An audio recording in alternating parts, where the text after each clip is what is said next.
Okay, I think this might be my final YouTube video on Porsches, and it's not like I don't like Porsches anymore. I just feel like it's almost like a book, and I've written a few chapters, and I don't have anything else to say. In the beginning, when I was researching 911s, and I got into it when you could get a 996 911 for around $18,000, $19,000, and it got me interested. Did a lot of research on the different models, the Gen 1 and the Gen 2 of the 996, and then as prices started going up, early COVID, all of a sudden there was kind of a brief period where the prices of the 997 weren't that much more than the 996. I mean, it was like maybe a $10,000 gap, and so I jumped into a 997. Anyway, my point is, I feel like I had a pent-up amount of, thoughts on the subject and buying decision, and then when I bought it, there was the initial, impressions that I had, being a new owner of a Porsche 911, and I feel like I had some, maybe it was interesting to me, and hopefully it might have been interesting to you. But as time went on, it became my daily driver, and there wasn't a ton of content to add. So I feel like that's fine. Like I said, it's like a book that has a certain number of chapters, and then maybe there's a follow-on book. So it's not a sad day. I just thought I'd send out one more final video so it doesn't look like I've dropped off the face of the earth. I'll give you an update on the car. I bought it, I think it was 2021, January roughly of 2021, and now it is July of 2022, and it's been a great car. It has, not that owning it for a year and a half tells you a whole lot about what it's like maintenance wise, but it's been practically zero maintenance. I've changed the oil, of course. As far as expendables, the engine mounts needed replacing. I knew that when I bought it, and so I replaced those. Then the oil twice. Probably should do it a third time. I need to do it every 6 months, I think, regardless of mileage. And then there was that engine compartment temperature sensor that just needed a rubber grommet. So it's really been a great car. It's been my daily driver. It's a lot of fun to drive. Probably the funnest thing I've done in it is taken it to a track day, and the organization I went through was NASA, National Autosports Association, I think it's called, and I did what's called a high performance driver education, HPDE. I did level 1, and it was a lot of fun. We went to Chuckwalla out here outside of Palm Springs, east of Palm Springs, about an hour plus in the desert. Great track. By the way, pro tip, if you do go there and you book ahead early enough, they have little cabins that you can actually stay in, which is much better, because the closest place to stay is Palm Desert, Palm Springs, and you have to get up that morning and still drive an hour and a half to get to Chuckwalla, unless you're going to bring your own camper type of thing. So Chuckwalla was a great racetrack. The thing I really enjoyed about the NASA HPDE was it wasn't just, I don't know, I get the impression that some track days you just show up and drive on a track, maybe put you in groups based on your level. What they do in the NASA HPDE is they give you 4 classroom sessions and 4 sessions on the track with an instructor in your car. And that, I felt like I learned so much. It was really an amazing experience. The instructor taught me so much, and after the driving sessions, he would take me aside and talk about centrifugal force and taking a corner properly, and in the classroom they were talking about safety and all the flags and what that meant and certain things, but he really went the extra mile to kind of teach me about some of the dynamics, the physics of how you approach a corner, and how you really try and put your car on the edge of its traction so you can get the most out of the track. And honestly, sounds maybe a little bit embarrassing.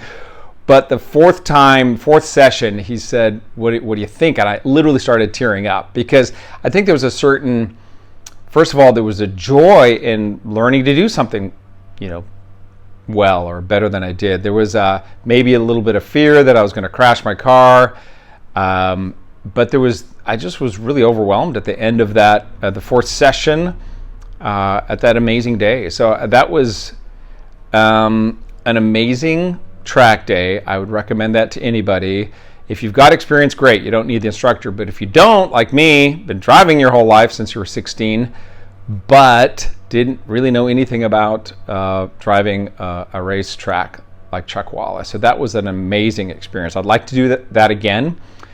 The day wasn't that expensive. What adds up is you should get insurance probably for your car. I didn't. I took a risk. The way it is there at Chuck Wallace, there's really not much to hit, but I've seen pictures of cars that got totaled there. So there is a way that you can total your car. Typically you run off into just the sand there.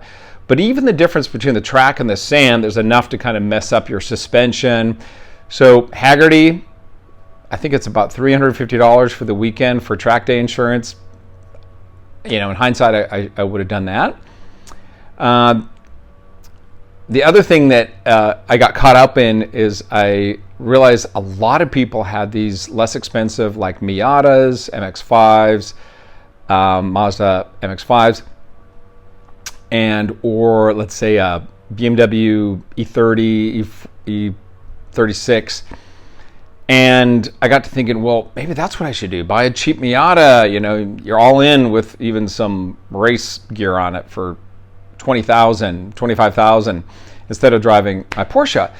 But then you have to trailer it there if it's not street legal, and it's a whole nother deal. And I just realized after the fact, I got a little caught up in, I should go hardcore and buy my own track day car. And then it doesn't matter if I wreck it because it's just a Miata. But then you're not driving the car that you want to drive necessarily. Now, Miatas are great and drive them all day long if that's what you want to do. But, if you've got a more expensive car that you want to take out there, just get track day insurance and you kind of cover yourself. Thoughts on ownership. I've one of the things that impresses me about the Porsche 911 is you can push it hard and you get out and you listen and the engine's just humming. It's just humming like you kind of feel like you're almost abusing it. I always wait to get the oil temperature up to, 180, 200, almost the first mark there on the oil temperature gauge before I rev it high. But then you just go for it. And the engine it's like it's clearly was built for that, and it doesn't complain. It doesn't sit there and run roughly after you've done that. I've just been very impressed with the engineering of the Porsche. Very happy with that. It's very practical. I've gone to Home Depot in this thing and brought back some lumber and a lot of storage in the front if you need to. I hate leaving it outside in the sun. I live in Southern California, so I hate all that sun damage. So I try and keep it in the garage as much as possible. But it's been a great car to own, and I don't regret buying it. I was tempted to sell it a couple times. My wife talked me out of it because she said, "Look, you like this car, keep it." But it's not. It's not because I didn't like it that I wanted to sell it. I thought, well, maybe I could get a cheaper Boxster, like something for $16,000 and put the difference in the bank. But I think just human nature, sometimes you want to try something new. It doesn't matter if it's an upgrade or a downgrade. It's just something new. But it's been a great car. I think it's going to hold its value. And if you're thinking about buying one, I don't think you'll regret it. Like I've said in a previous video, you can get really hung up in, number one, IMS, right? Don't worry about IMS. This is a 2007, didn't really have IMS issues this year. But IMS is easy because all you do is go ahead and pay your mechanic $2,500 to replace the IMS bearing, and you don't have to worry about it again. You could spend that on new suspension, brakes. I mean, it wouldn't take long on just any kind of maintenance to get up to that amount. So might as well maybe replace your clutch while you're at it. So IMS, if you're thinking that's a problem, don't. That's honestly something that's, as long as your engine hasn't blown up because of it, it's easy to fix. You just get a new IMS bearing, one with the cooling or the double bearings or whatever one of those ones that's better than the factory one. Second ailment that can plague this type of engine is the bore scoring. I have seen no hints of that, no ticking, no sooty exhaust pipes. I'm doing the Raby advice. What's his name? Chuck Raby? No, I forget. Anyway, the Raby, the Flat 6 Innovations guy, and change your oil every 6 months regardless of mileage. Do an oil analysis if you want. When you do have your oil change, send it off and get some analysis, and they can look for contaminants in there. They can look for the shavings off the cylinder walls, and it's like having a blood work done on your body, but on your car. So that's a good way to, if you're worried about what your engine's doing. And that's it. I think my wife's about to pull in here and open the garage door here, but yeah, there we go. There goes my cat. All right, over and out.